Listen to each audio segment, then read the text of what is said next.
Bonjour tout le monde, j'espère que vous allez bien. Cette vidéo sera la dernière partie concernant l'histologie de l'ovaire. On avait eu deux autres parties dans lesquelles on a vu un peu l'organisation générale de cet ovaire. On a vu également les premières phases de maturation des follicules ovariens qu'on avait appelées la folliculogenèse. Maintenant, on va continuer avec cette évolution vers les formations de nouvelles structures, notamment le corps jaune, le corps blanc, et aussi on va voir une idée sur la dégénérescence et l'atrésie des follicules.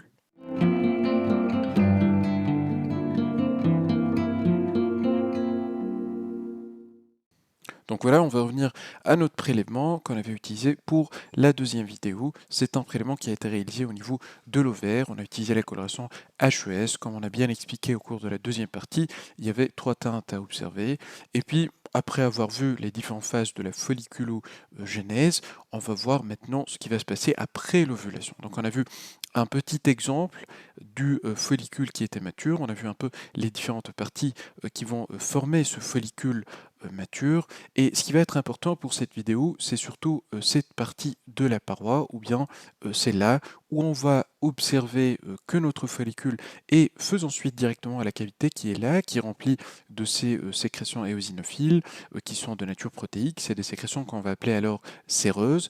On a la première couche qui va être au contact de cette lumière qui représente la couche de la granulose.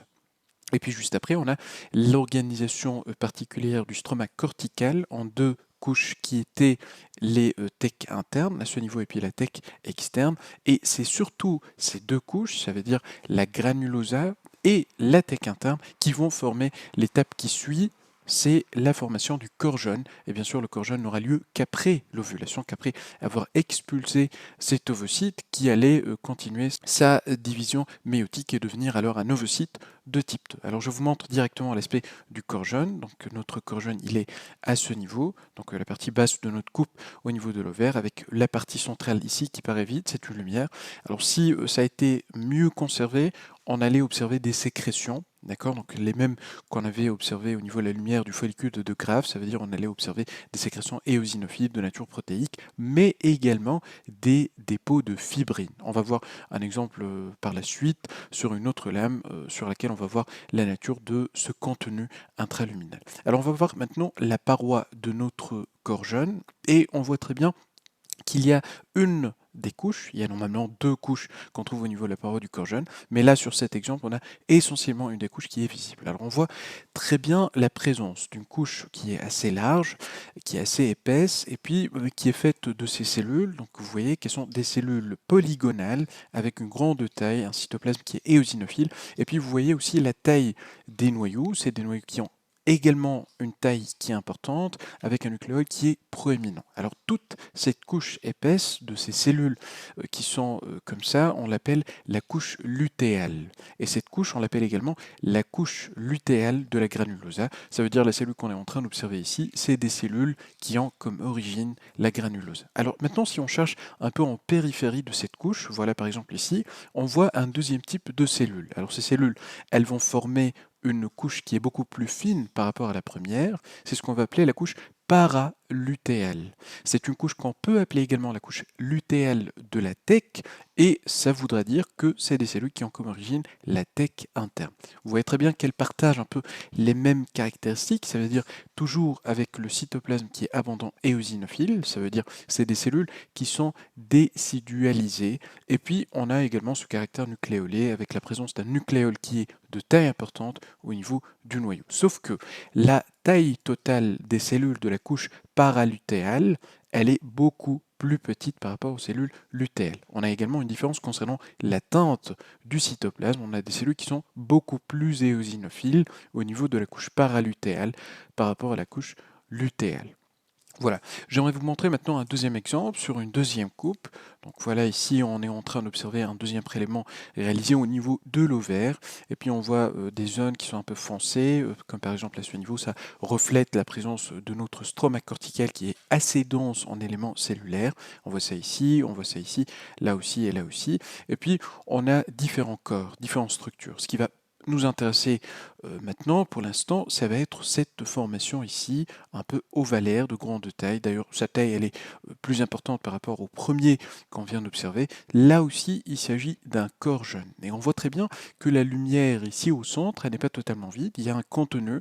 Et comme je vous ai dit au tout début, c'est un contenu qui comporte deux éléments. Alors, le premier élément, c'est les sécrétions qu'on est en train d'observer ici. Un matériel qui est assez homogène, qui est amorphe, de couleur éosinophile.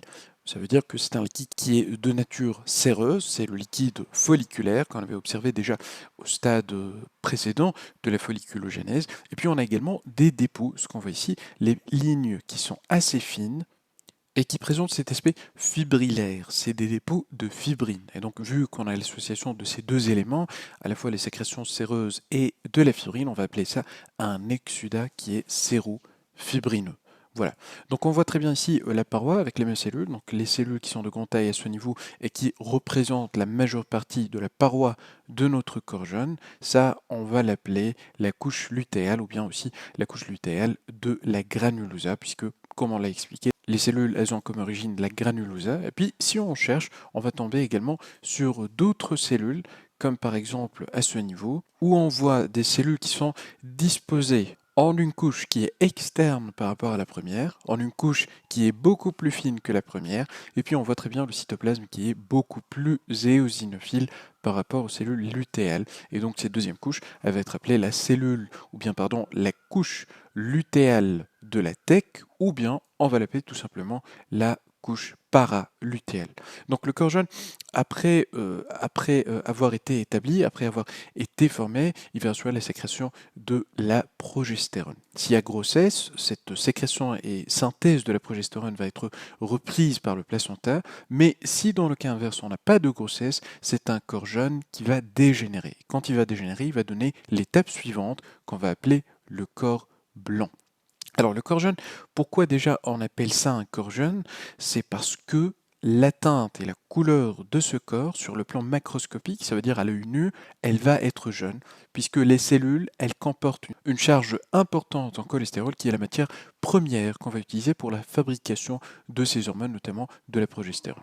Alors maintenant, l'étape qui suit, qui est le corps blanc, la même explication, ça veut dire à l'étape de la macroscopie, à l'œil nu, le corps blanc va prendre l'aspect d'un nodule qui est blanc. Ça reflète en fait une dégénérescence et une disparition de tous les éléments cellulaires qu'on observe sur un corps jeune, et le tout va être remplacé par un tissu collagénique. Les corps blancs, c'est tout ce qu'on voit à ce niveau. Vous voyez très bien que c'est pas blanc, ça prend bien sûr la teinte éosinophile, puisque ici on a utilisé la coloration HE, et on sait très bien que le collagène va être coloré par l'éosinophile lorsqu'on va utiliser cette coloration. Donc on voit ça ici, on voit également un autre qui est de plus grande taille à ce niveau, donc tout ça c'est des corps qui sont blancs. Alors quand on passe à un plus fort grossissement, on va confirmer bien sûr la nature collagénique, on voit très bien ce matériel qui est un peu hyalinisé, ça veut dire homogénéisé, parce qu'on ne peut pas très bien apprécier la texture fibrillaire. Et on peut apprécier également que ce tissu collagénique, il est parsemé de quelques noyaux qui vont être tout simplement des noyaux de cellules fibroblastiques. C'est normal parce que ce sont elles qui vont sécréter et produire ce collagène qui va former notre corps blanc. Donc voilà, vous voyez de loin, à faible grossissement, cette différence entre le corps jeune qui est à gauche, qu'on appelle d'ailleurs aussi le corpus luteum, et puis les différents corps blancs qu'on trouve à droite, qu'on appelle également corpus albicans. Donc voilà, c'était pour les corps jeunes et les corps blancs. Alors j'aimerais revenir maintenant à notre premier prélèvement, ou plutôt à un nouveau prélèvement qu'on va voir maintenant. Donc c'était également un prélèvement qu'on a utilisé pour une des deux vidéos sur l'ovaire. C'est aussi un parenchyme ovarien avec ici la partie corticale, on voit également la partie de la médulaire et on voit ici le hile de notre ovaire. Alors je vous montre ce prélèvement pour vous montrer un phénomène qui est la dégénérescence des follicules ovariens. Alors ici, ce qu'on va observer, ça va dépendre du stade de maturation du follicule. Alors lorsqu'on parle de follicules qui sont de petite taille, ça veut dire les follicules primordiaux, les follicules primaires, mais aussi secondaires qui sont petits, leur dégénérescence, ça va laisser aucune cicatrice. Mais on pourra observer certains signes qui vont montrer une certaine souffrance au niveau des ovocytes. Alors on va essayer d'agrandir un peu au niveau de la partie de la corticale, là où on va bien sûr observer les différents follicules, comme ce qu'on est en train de voir ici. Et puis j'aimerais vous montrer ce champ à ce niveau pour observer déjà et rappeler l'aspect d'un ovocyte qui est normal au sein d'un follicule ici primordial. Donc vous voyez ici la couche des cellules folliculaires avec notre ovocyte qui est au centre. Et on peut apprécier une taille qui est importante de l'ovocyte avec la taille importante également du noyau. Et notez bien que le noyau présente une chromatine qui est assez claire. C'est assez clair. Parfois, on a observé ce fameux nucléole qui est proéminent, ça veut dire de grande taille. Et puis, on voit également que le cytoplasme, il présente une teinte éosinophile, mais qui reste quand même clair, bien sûr, en dehors de cette densification, ce qu'on avait appelé sur la première vidéo, ou bien la deuxième, je ne me rappelle plus, le croissant de Balbiani. À la différence de cet ovocyte à ce niveau, ou bien celui-là, qui sont des ovocytes totalement normaux, on a d'autres qui commencent à montrer certaines modifications. C'est cet ovocyte à ce niveau. Comparez la forme, la taille, mais aussi la teinte du noyau, à ce niveau, on voit très bien que c'est un noyau qui est hyperchromatique et qui a réduit sa taille. Le cytoplasme également, il devient foncé, avec des rétractions. Vous voyez l'espace un peu blanc, ça veut dire que le cytoplasme, il commence à se rétracter, d'accord, pour causer enfin une diminution en totalité de la taille de notre ovocyte. Et ça, c'est un ovocyte qui est en dégénérescence. La même chose pour l'ovocyte qui est juste à côté à ce niveau. Donc les deux, ils sont en dégénérescence. Alors ces ovocytes, lorsqu'ils vont mourir, lorsqu'ils vont parcourir ce phénomène d'apoptose, ils ne vont par la suite laisser aucune trace, aucune cicatrice. Alors, à la différence de ce premier phénomène qui concerne les follicules qui sont de petite taille, on a d'autres modifications, d'autres observations à faire sur les follicules qui sont de grande taille. Alors, on revient maintenant sur notre premier prélèvement pour vous montrer un follicule qui est de nature cavitaire, ce qui est observé à ce niveau, et qui est en train de dégénérer. Alors regardez déjà sa forme, au faible grossissement, on voit très bien qu'il essaie de se collaber, ça veut dire qu'il y a une petite rétraction de ce follicule. Alors on voit le contenu bien sûr qui va être séreux, on a également quelques globules rouges, on a aussi les cellules qui sont détachées au sein de la lumière, qui sont des cellules de la granulosa. Et la granulosa, dans le phénomène de dégénérescence, ça va être le premier élément à se dégénérer. Donc on va grandir un peu pour confirmer ceci.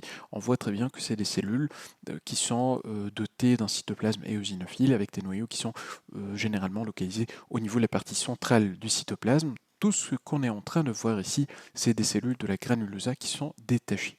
Pas ça seulement, mais on a également des éléments polynucléés. Alors on va confirmer tout ça, bien sûr, en se déplaçant rapidement vers la paroi de notre follicule. Et là, je vois très bien des éléments polynucléés. C'est des polynucléaires neutrophiles qui sont en train d'infiltrer ce follicule en dégénérescence. Alors on note également, en plus de la désintégration de la granulosa, un épaississement de cette bande orange qui correspond à la membrane de Slaviansky. On aura à observer cette membrane au stade qui vont venir. Et puis la thèque interne, elle est à ce niveau, on la voit très bien ici, et il est important à mentionner que cette thèque interne, c'est une couche qui va persister encore pendant un certain temps, malgré qu'on est en train d'observer des phénomènes de dégénérescence, et donc ça reste une couche qui est fonctionnelle. Alors ce qui va se passer par la suite, c'est une exagération des phénomènes qu'on vient d'observer sur ce premier follicule en dégénérescence, et ça va donner un résultat similaire à celui qu'on observe à ce niveau. Donc vous voyez, ici, on a presque une perte, une dénudation de l'ensemble de la couche de la granulosa, on voit plus d'éléments cellulaires. La membrane de Slaviansky, elle devient beaucoup plus épaisse. Regardez cette bande qui est épaisse et qui prend cette teinte orange parce qu'on a utilisé ici la coloration HES et comme on l'a bien dit, la couche de la thèque interne, elle reste quand même fonctionnelle pendant un certain temps. Alors, ce qui va se passer par la suite, c'est une fermeture progressive de cette lumière. Donc on dit que la cavité, elle va se colmater. Et le résultat, je vais vous le montrer sur un deuxième prélèvement qui est celui-là. Voilà. Et voilà, donc comme je disais, le résultat final, ça va être cette membrane qui s'épaississait progressivement et après fermeture de la cavité, on aura cette membrane de Slaviansky comme seul élément qui va persister et ça forme ce qu'on appelle la membrane atrésique. Et donc, lorsqu'on a un follicule qui est à un stade un peu avancé de la maturation, lorsqu'il va dégénérer et qui n'a pas encore atteint l'ovulation, ce qui va laisser, c'est pas un corps jeune, mais c'est cette membrane atrésique qui n'est que la membrane de Slaviansky. Voilà, donc c'était en gros ce que je voulais vous montrer sur cette vidéo. Donc on a vu l'aspect du corps jeune, le corps blanc, on a vu également l'aspect de la dégénérescence des follicules ovariens à différents stades de maturation. Donc on passe maintenant rapidement à la récapitulation. Donc comme je disais, c'était la dernière partie concernant l'histologie de l'ovaire. Je vais essayer de vous mettre bien sûr les différents liens pour les liens virtuels qu'on vient d'observer. Et puis le corps jeune, qu'on appelle également le corpus luteum, c'est l'évolution du follicule après ovulation, après bien sûr ce pic de halage qui induit l'ovulation. Sa dimension varie entre 1 à 5 cm, il assure la sécrétion de progestérone, et puis sa cavité, elle est riche, elle est à contenu sérofibrineux. Comme on l'a bien expliqué, c'est un mélange entre des sérosités, un liquide séreux, et de la fibrine. Ça contient deux couches, donc une interne qu'on avait appelée la lutéale et externe qu'on appelle la paralutéale. Le corps blanc, c'est l'involution du corps jeune. Après, bien sûr, si on n'a pas de grossesse, on a une perte de tous les éléments cellulaires, notamment les cellules de la couche lutéale et les cellules de la couche paralutéale, ce qui va être remplacé par un tissu conjonctif qui est cicatriciel. Au début, on aura un flux de macrophages et de siderophages, mais la suite, ça va être la formation d'un nodule collagénique très peu cellulaire. L'évolution ou l'atrésie des follicules, maintenant, comme on l'a dit, ça dépend de la taille du follicule initial. Quand c'est de petite taille, ça ne laisse pas de cicatrice, avec bien sûr les caractères qu'on avait décrits, l'aspect hyperchromatique rétracté du noyau, et aussi la rétraction et le caractère foncé et eosinophile du cytoplasme.